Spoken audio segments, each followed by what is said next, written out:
Party ఆవిర్భావం నుంచి వెన్నుదన్నుగా నిలుస్తున్న బలహీన వర్గాలతో మమేకమయ్యేలా నిర్వహిస్తున్న జయహో బీసీకి తెలుగుదేశం పూర్తి స్థాయిలో సిద్ధమవుతోంది.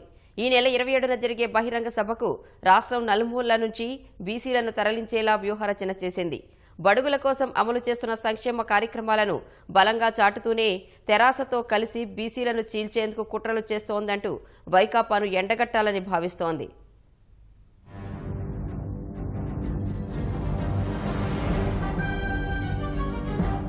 రాష్ట్ర జనాభాలో అధిక శాతం ఉన్న బీసీలు ఏ పార్టీ వైపు మొగ్గు చూపితే వాళ్లకే అధికార పగ్గాలు దక్కే అవకాశాలు ఎక్కువ. అంత కీలకమైన బీసీలతో ఆవిర్భావం నుంచి బలమైన బంధం కొనసాగిస్తున్న తెలుగుదేశం పట్టు నిలుపుకునే దిశగా కార్యాచరణ సిద్ధం చేసింది. అందులో భాగంగా బీసీలను సంఘటితం చేసేలా ఈ నెల 27న రాజమహేంద్రవరం వేదికగా జయహో బీసీ పేరిట భారీ బహిరంగ సభ నిర్వహిస్తోంది.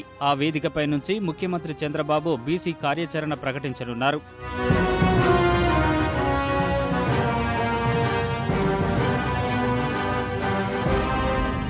దేశంలోనే తొలిసారిగా బీసీ ఉప ప్రణాళిక ప్రవేశపెట్టిన ఘనత తమదేనని తెలుగుదేశం నేతలు చెబుతున్నారు. గృహ నిర్మాణ రంగంలో బీసీలకు 20% రిజర్వేషన్ కల్పించి నూతన విప్లవానికి నాంది పలకడంతో పాటు 4.5 ఏళ్లలో రాష్ట్ర ప్రభుత్వం బీసీలకు 41,000 కోట్ల రూపాయలు కేటాయించింది. అలాగే మంత్రివర్గంలో అత్యధికంగా 8 మందికి చోటు కల్పించారు. ప్రతిష్టాత్మకమైన తీతిదే చైర్మన్ తో పాటు రాష్ట్ర స్థాయి కార్పొరేషన్లలో 113 మంది బీసీలకు ప్రాతినిధ్యమిచ్చారు. 9 విశ్వవిద్యాలయాల ఉపకులపతులుగా బలహీన వర్గాలకు ఉన్నతి కల్పించిన విషయం తెలుగుదేశం నేతలు ప్రస్తావిస్తున్నారు. బీసీ ఫైనాన్స్ కార్పొరేషన్, బీసీ ఫెడరేషన్లో 11 బీసీ సమాఖ్య నిధుల ద్వారా కల్పించిన లబ్ధిని రాజమహేంద్రవరం వేదిక ద్వారా వివరించనున్నారు.